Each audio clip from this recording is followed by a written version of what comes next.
I'm Diana McCallum. I'm Andrew Ivimey. And this is Fan vs. Fan for The Flash, Season 2, Episode 3. Okay, son, make me proud.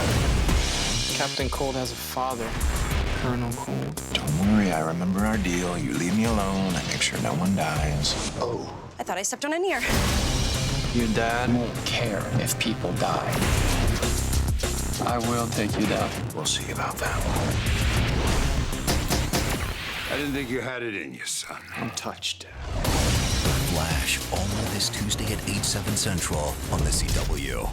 All right, well, let's recap tonight's episode. Tonight's a pretty straightforward one. We got a Snart family reunion going on. We got Golden Glider. We got Captain Cold. We got the father of the two causing trouble, Michael Ironside. And then we got a little bit of love going on between Cisco and Golden Glider. We got a little bit of love going on between Caitlin and Jay Garrick. Maybe something happening there.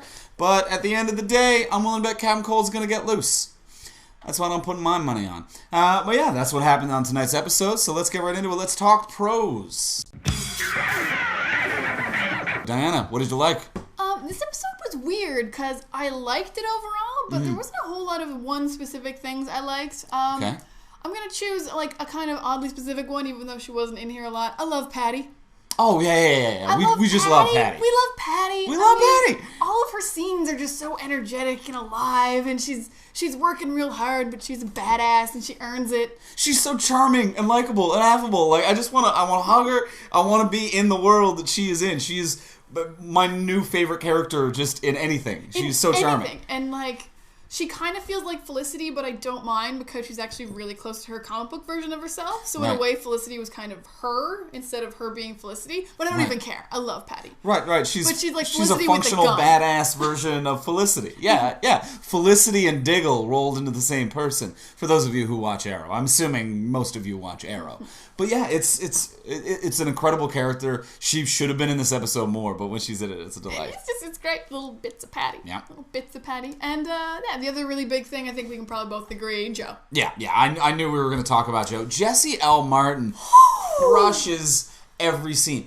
Tears my heart out. And I'm not even going to lie to you. I wasn't particularly invested in this Iris Mothers storyline. Well, it just comes out of nowhere. It's been like... Yeah. She hasn't been brought up enough to care that much. Yeah. But... Yeah.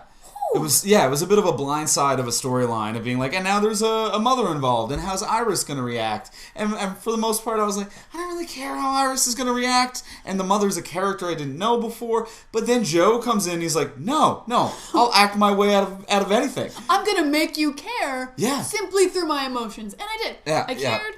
Phenomenal scene, just terrifically performed. Tears. It was beautiful. And all of his scenes, because he had a bunch of scenes. Even like the scene with the wife, you could feel the hatred, but not fully hatred because he still loved her. Like he played that line so well. Jesse L. Martin. Like, do they give out Emmys for superhero shows? They should. There should be its own category, and Jesse L. Martin wins all of it. But I mean, pros of this episode, though, you gotta go with the heart of the episode. What you were so excited about, Captain Cold. No? Captain Cold, wait a minute, is not a pro of this episode for you. You love Captain Cold. I love Captain Cold. You love that so shit much. out of Captain Cold. We're live, don't swear. All right. But I love Captain Cold with all my heart. And this episode was so sad for me, he didn't pun once. That's true. Not a single pun was uttered. Okay, it was very light on puns. What is even the point of having Captain Cold? But hear me out, because I didn't dislike him, but all the things I love about Captain Cold weren't here because of the storyline they had, which I believe, but he didn't have his confidence. Right. He didn't have his snarkiness. His snarkiness? No, it was okay. This is his name is Snart. I do love that.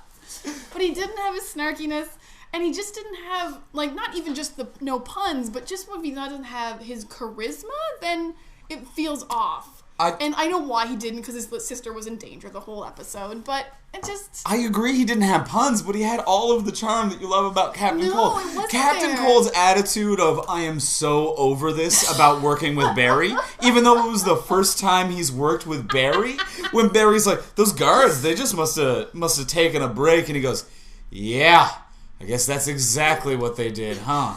And I'm like, he's acting like a cop who got teamed up with a dog and he's just sick of it, but it's a superhero. God. But it's a superhero he's working with. It was. I thought it had all of the charm of any Captain Cold we've ever loved, just minus the puns. No. Which for me, I'm like, that's good. No, that wasn't my Captain Cold. That's not the version of him I love. Actually, his first moment was my only really great moment of him, when he was just like, the Flash it up, and Flash was like, Leonard, and he's like, Barry, and just continues on his way. Right. His unimpressedness with Barry is pretty great. Just that he refuses to care. This guy's like, you can run really fast, but I've got a gun. He treats metahumans like a stray cat. You know, he's just walking around somewhere, just being like, "What was that? Yeah, metahuman. Yeah, I mean, I'm just gonna go about my day." But I've got a gun that freezes lasers. Yeah. Anyway. No, he was fantastic. I'm putting that in my pro column. All right, well, good, because we're still in the pro section. All right. Well, let's move on to cons. All right, cons about this episode. What didn't you like?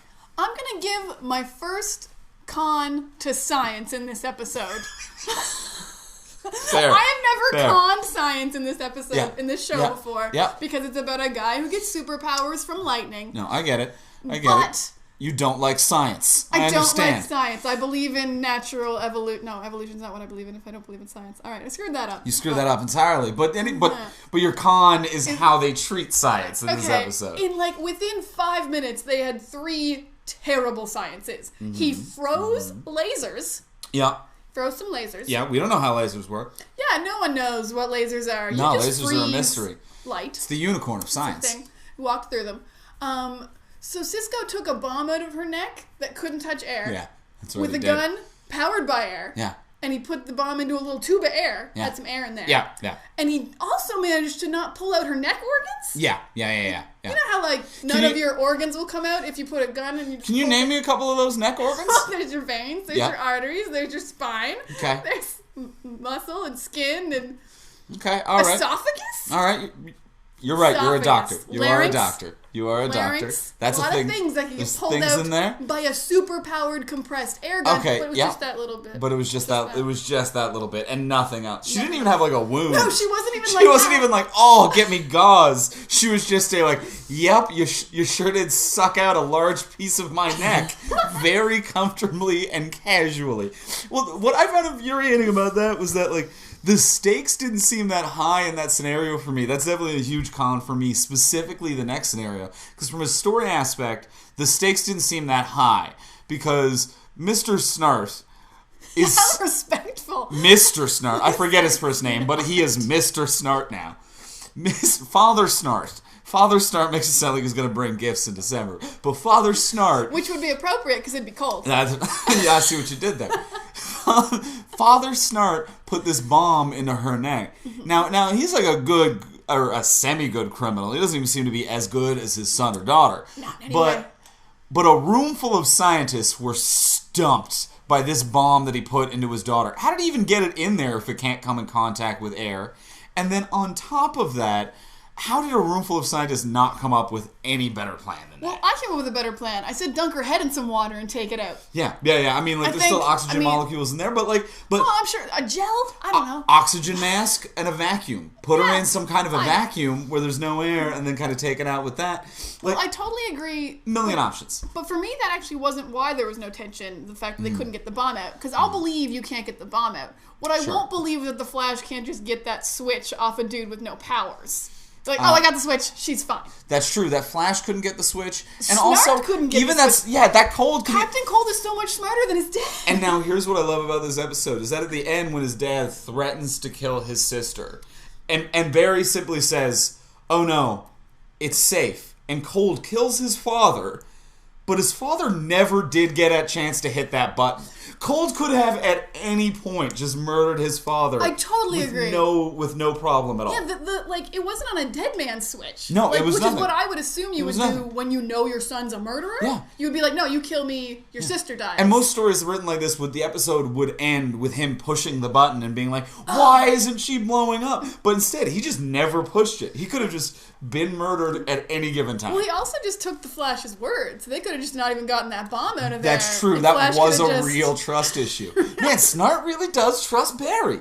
You gotta kind of respect that to a certain degree. Being like, Barry's just like, we got it, Snart. Snart's like, yeah, man. Mm-hmm. Yeah, I trust my sister's life to this. But yeah, those lasers, though. Lasers can freeze. Mm-hmm. Yeah, that science wasn't wrong. That's sound.